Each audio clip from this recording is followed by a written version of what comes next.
Esto es Audiolibro. Con la narración del libro El misterio, una llave perdida. Israel y la Iglesia Gentil, un asunto de vida o muerte para todos los creyentes. Escrito por el pastor Marvin Byers. Narración Christian M.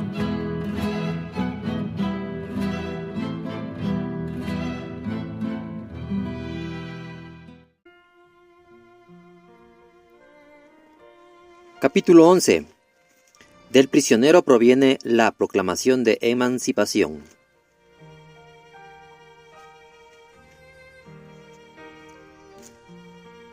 Justino, ¿puedes imaginar el horrible testimonio que este hombre le está dando al mundo? Alegó haber sido enviado por Dios para ser apóstol a los gentiles, pero no tiene suficiente autoridad espiritual para siquiera lograr salir de la cárcel. Lleva ya 2 años de estar pudriéndose en esta prisión romana. Exclamó Urbano, un creyente corinto, a su amigo de Efeso. Justino asiente afirmativamente y luego exclama: cuando estuvo con nosotros hizo algunos milagros muy grandes y predicó unos mensajes impresionantes. Creíamos que era maravilloso, pero parece que por alguna razón hasta Dios lo ha rechazado ya. Después de todo, si Dios estuviera todavía con él, y si Dios lo considerara de algún valor para sus propósitos divinos sobre la tierra, él seguramente no permitiría que su vida fuera desperdiciada en una cárcel, en donde no puede lograr casi nada. Allí está, él, solo y abandonado por todos. ¿En qué crees tú que se equivocó, Urbano? ¿Crees que este juicio le vino por algún pecado de su vida? ¿O le vendría porque Dios quería obligarlo a que dejara de predicar alguna doctrina herética? Él sí creía y enseñaba algunas cosas extrañas. Es fácil entender por qué llegó el día cuando Pablo fue abandonado por todos. Como lo testificó haberle sucedido en 2 de Timoteo 4:16, casi seguramente declaraciones mucho más cortantes y críticas como Pablo que las que vimos en las conversaciones ficticia anterior fueron hechas por muchos, sino por la mayoría de los que lo habían conocido. Ellos seguramente no podían haber entendido cómo Dios abandonaría a Pablo en una celda, si era realmente importante para el plan divino. Para Dios, por lo menos 3 propósitos del encarcelamiento de Pablo eran mucho más importantes que la opinión de los hombres. Primero, estar con Dios como amante y amigo es mucho más precioso a sus ojos que cualquier cosa que alcancemos por Él a través de nuestro ministerio. Abraham jamás tuvo una campaña evangelística y nunca aparentó alcanzar mayor cosa en la vida, más que criar exitosamente a un hijo, excepto por una cosa más. Abraham fue amigo de Dios en la celda de la cárcel. Dios tenía a Pablo exactamente en donde lo quería tener, en un lugar en donde su amigo, Pablo, pudiera pasar todo su tiempo a solas en su presencia, sin distracciones. Estoy seguro de que Pablo también estaba exactamente en donde quería estar, encerrado con Dios en un lugar secreto. Segundo, si Pablo no hubiera pasado por lo menos 2 años en la cárcel, no habríamos recibido algunas de las epístolas más importantes del Nuevo Testamento. Desde la cárcel, Pablo escribió Efesios, Colosenses, Filipenses y Filemón. Seguramente, lo que estas revelaciones poderosas han logrado alcanzar en millones de vidas en los últimos 2000 años es mucho más valioso que lo que Pablo pudiera haber alcanzado a un nivel personal durante sus últimos años sobre la tierra. Contrario a lo que muchos han de haber asumido sobre los posibles razones del encarcelamiento de Pablo, fue precisamente debido a la grandeza de su ministerio y quién era él a los ojos de Dios, que Dios lo puso en prisión para una tarea tan gloriosa y santa. Todos, por una u otra razón, abandonaron a Pablo, pero todas las razones eran egoístas, erradas y muy pequeñas. Pablo había sido llamado por Dios para pasar tiempo en prisión escribiendo partes claves de la eterna palabra de Dios, en vez de seguir entregándose a los pocos discípulos que aún no eran lo suficientemente maduros para entender plenamente los caminos de Dios. Tercero, fiel a sus caminos asombrosos, Dios escogió a un prisionero en una celda romana gentil para pronunciar la proclamación divina de emancipación a todo el mundo gentil.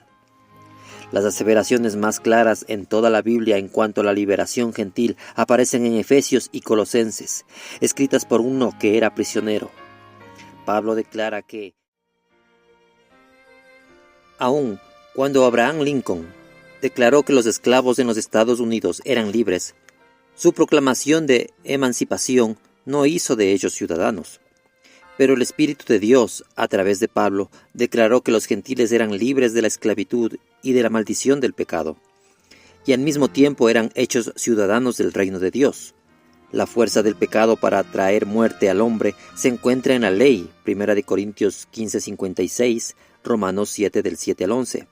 Según el apóstol Pedro, también la ley es un yugo pesado del cual los gentiles han sido emancipados.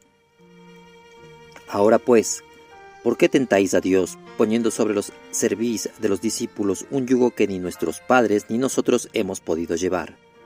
Hechos 15:10. En Efesios 2, del 13 al 17, Pablo le proclama al mundo gentil que Cristo los ha libertado de la ley y que siendo libres, los creyentes son ahora ciudadanos del reino de Dios. Efesios 2, 12 y 19. ¿Por qué escogiera Dios dar esa proclamación de libertad por medio de un hombre que era prisionero? Al hacerlo así, reveló los caminos de Dios, de forma muy similar a la increíble declaración de Cristo en el jardín del Getsemaní, que reveló sus caminos. La escena en el jardín era muy sombría. En ese momento, los líderes judíos buscaban a Jesús para traerlo ante Pilato y pedir que fuera crucificado. Él había derramado su vida durante 3 años y medio y estaba rodeado por una pequeña congregación de tan solo 11 discípulos. Un rotundo fracaso según los estándares actuales. Él sabía que hasta esos 11 lo abandonarían en unos momentos. En ese punto bajo en su vida, Él les declaró a sus discípulos estas poderosas palabras de fe. Yo he vencido al mundo. Juan 16:33. Con esta declaración, haciendo eco a los oídos de los discípulos, Jesús fue atado y apresado. Algunos de los discípulos han de haber preguntado, ¿habrá perdido su habilidad de evaluar los hechos y enfrentar la realidad? No, Jesús en realidad había vencido al mundo. Primero, lo había hecho en su propia vida. Segundo, después de haber derramado su vida por los demás durante todo su ministerio.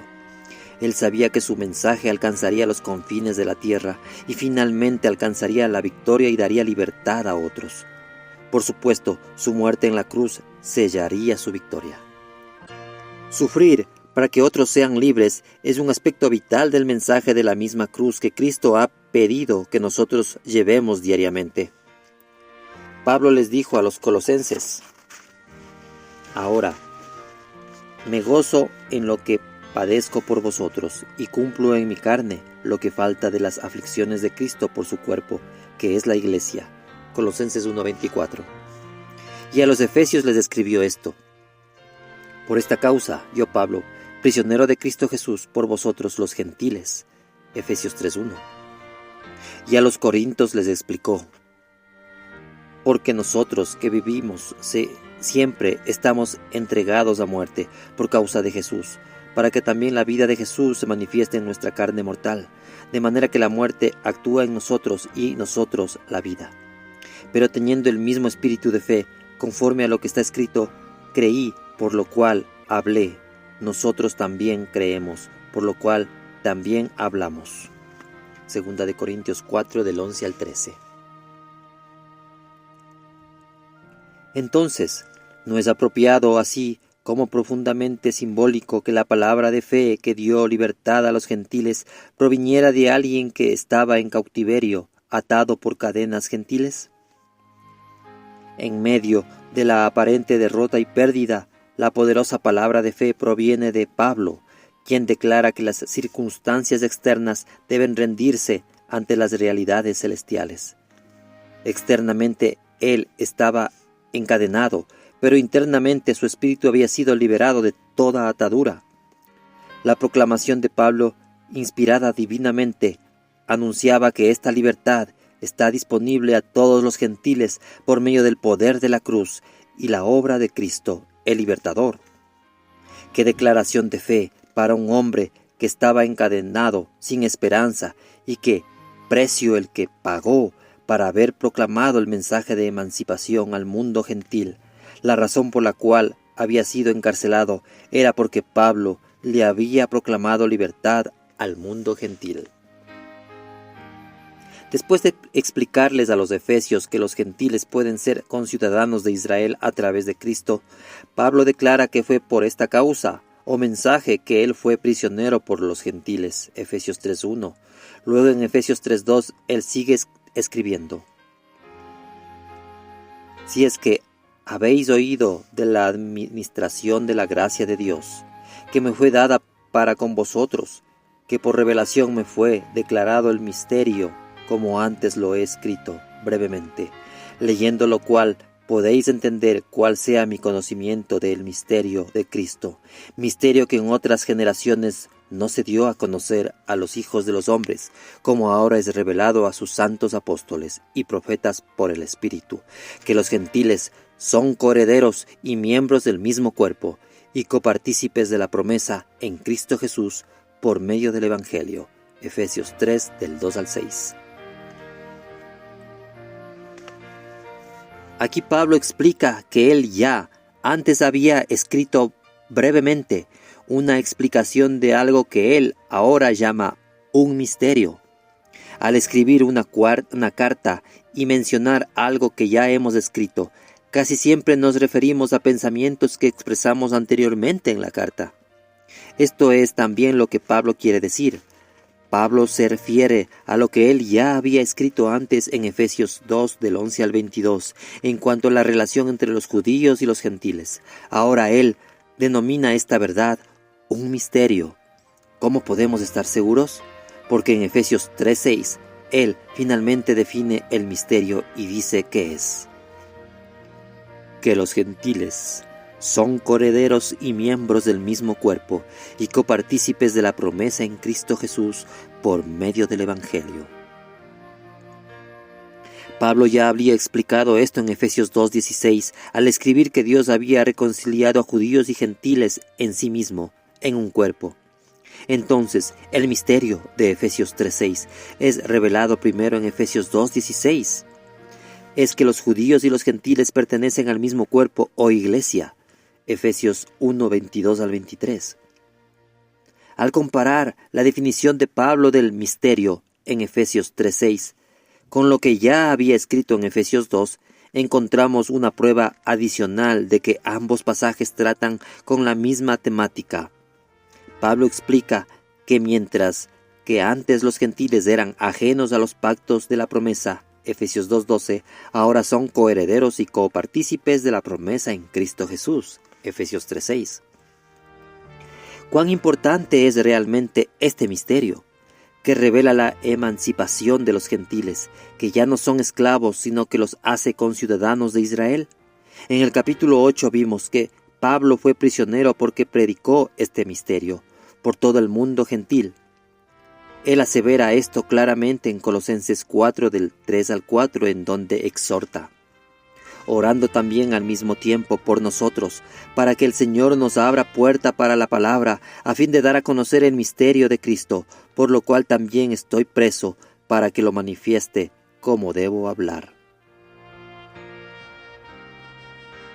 Considere la infinidad de cosas que Pablo le pudiera haber pedido a los colosenses por las que oraran, pero su única petición en toda la epístola era que oraran para que Pablo tuviera oportunidades de hablar el misterio de Cristo, por el cual él estaba en cadenas.